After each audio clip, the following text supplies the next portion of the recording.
It's Friday. Can we cheers to that?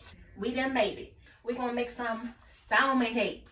Now, a lot of you guys don't like to cook on Fridays. It's Friday. Why do you have to, right?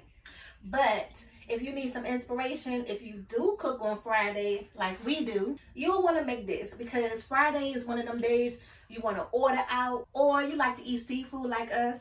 You know, it's just one of them treat yourself days on the weekend. So make some salmon cakes. And salmon cakes, you can jazz it up or you can jazz it down. Put it in a salad, some salmon and rice, or some salmon cakes and fries. Do it the way you want to. It's endless possibilities. So, and the best part is you don't need a lot of ingredients. Grab a bowl. Today we're going to use the canned salmon. We're not even going to make it complicated for you. I got 2 cans of canned salmon. Peppers. Doesn't matter what color. Just get some peppers. We got 1 large onion. A little bit of mayo. Eggs. And some flour. That's it. First thing I'm going to do is go ahead and open up these salmon cans. Yes, I got the old school handheld can opener, which I need to get rid of because this thing is trash now. You know how the can openers get so worn down. They don't really be cutting too good. So we're going to go ahead and drain all of this liquid on here.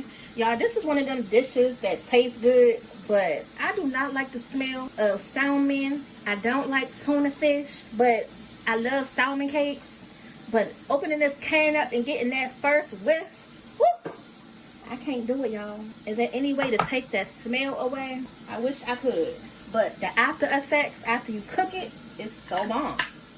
You know, try not to make your life so difficult. You can use this canned salmon, and when you use the fresh salmon too, it's just as good. So just use what you got on hand.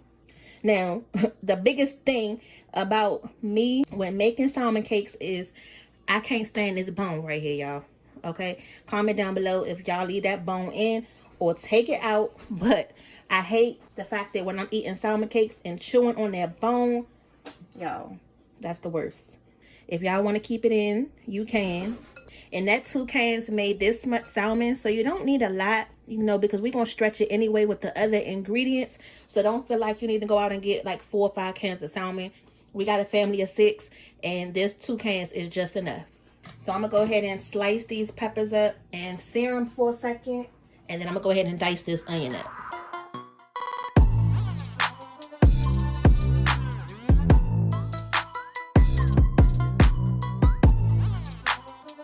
This is some peanut oil that I got in a bottle. Just go ahead and drizzle the peppers and onions with that.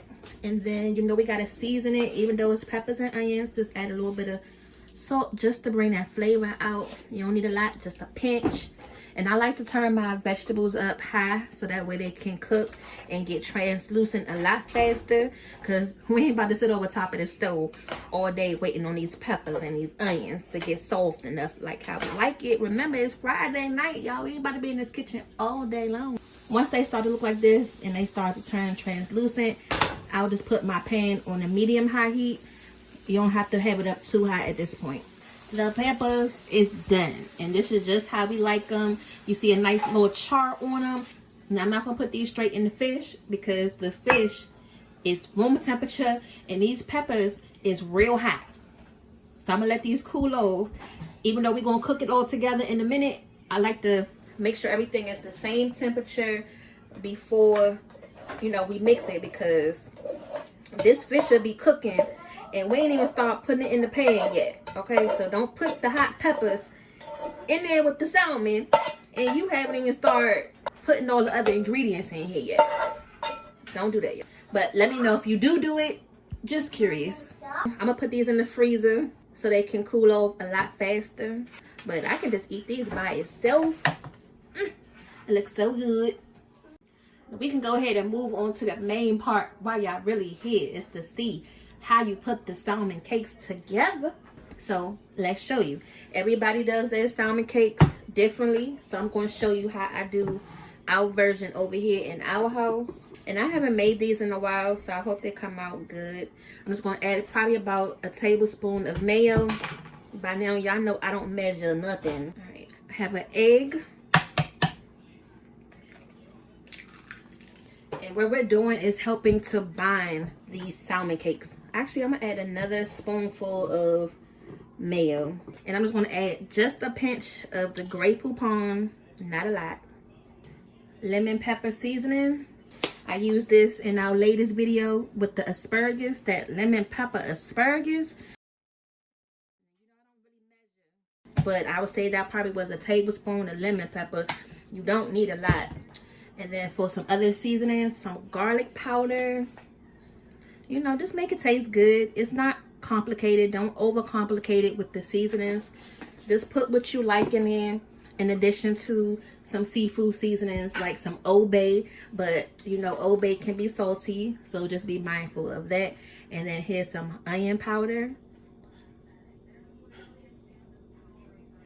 Have a little bit of Old Bay here. You know, that Old Bay gonna give it that seafood fresh taste. And that's what you want. And then here's some complete seasoning. I'm just gonna add a touch of this. And just a touch of regular salt. So yes, I'm adding that Old Bay and lemon pepper, but I still just add just a touch of the regular salt because I didn't add a lot of the Old Bay and I didn't add a lot of the lemon pepper. You can't make salmon cakes if you don't go in there with your hands. You gotta get a little dirty. So just go ahead and mix this up good. So I grabbed the peppers and the onions out the freezer, and we can go ahead and add that to the mix. Add it to the party. Ooh, that just gives it a whole nother flavor. And then I can go ahead and use my spoon now since I got it mixed in pretty good. And if I was making salmon and rice, I wouldn't patty it up, and I wouldn't add the mayonnaise, and I wouldn't add the eggs. You just put this right in the pan and brown it up with your seasonings and your peppers and your onions. And then put that over top of some rice. Y'all talk about some good breakfast, good lunch, good dinner. I got the seasonings right on the first try. So we're gonna go ahead and just put a pause on making the salmon cakes. I'm gonna go ahead and prep the rice, because once them salmon cakes is done and they hot off that pan, you're gonna want to just put it on top of whatever you eating and go in. Okay, so this is the rice that we're using. This is the jasmine rice that we picked up on our Costco haul. Well, we got stopped by security, so if you guys haven't watched that video, make sure you guys go check that out. Stop. That's me scaring mom. What's up, y'all? What you even getting me? Look, she didn't even know I walked up behind her. I just scared the mess out of her. See, look, she wasting rice and everything, y'all. And then to make sure these crab cakes bind together as well, and to make sure they get a nice crust on it, I'm just going to add a little bit of this flour in here. So that probably was like 2 tablespoons of flour. And that's going to help give it a nice crust on the outside of the crab cake too, because we want to make sure these stay together while they frying. And then when you flip it, that'll be the main thing that you got to worry about, is making sure they don't fall apart. But just make sure you got enough binder and you should be good. So this was about 2 tablespoons worth of salmon, and we should be able to fit about 3 of these in the pan. And it looks so cute with all the colors in there. And you can make them as big as you want to. It's yours.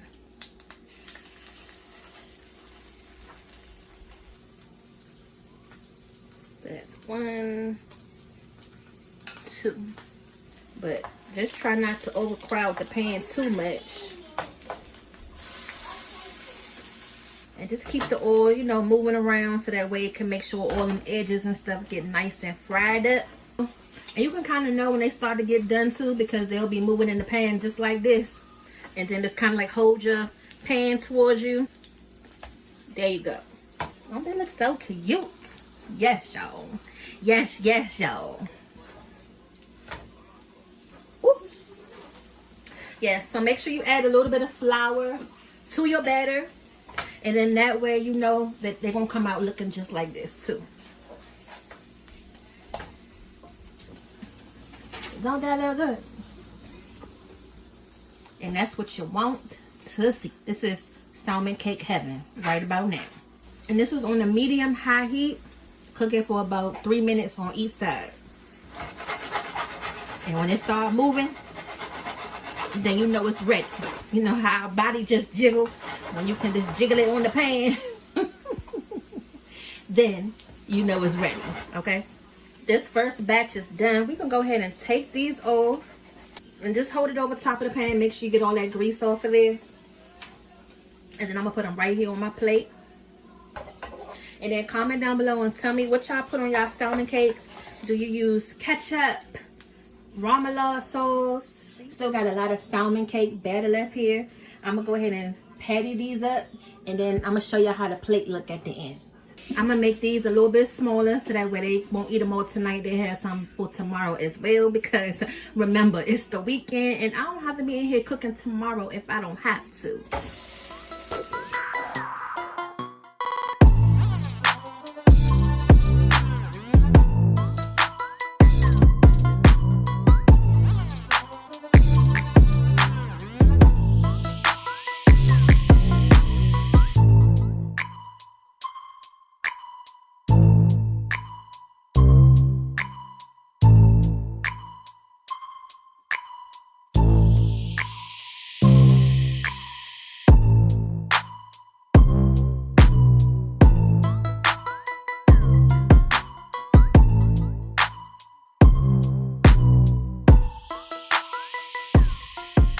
So these are the salmon cakes that we have left. Here goes the rice that I made. And then let's go ahead and take one of these salmon cakes, salmon croquettes. You know how you want to call them. Put some ketchup on it. And then most of the time, I just end up mixing it in with my rice anyway when I eat it like this. So there you go. A quick Friday night meal. Salmon cakes with rice. Make sure you guys go ahead and subscribe to the channel. Roll with us, subscribe with us, like with us, comment with us, and we're going to give y'all these recipes week by week. We'll see y'all later. You never know what's coming up next. See y'all later.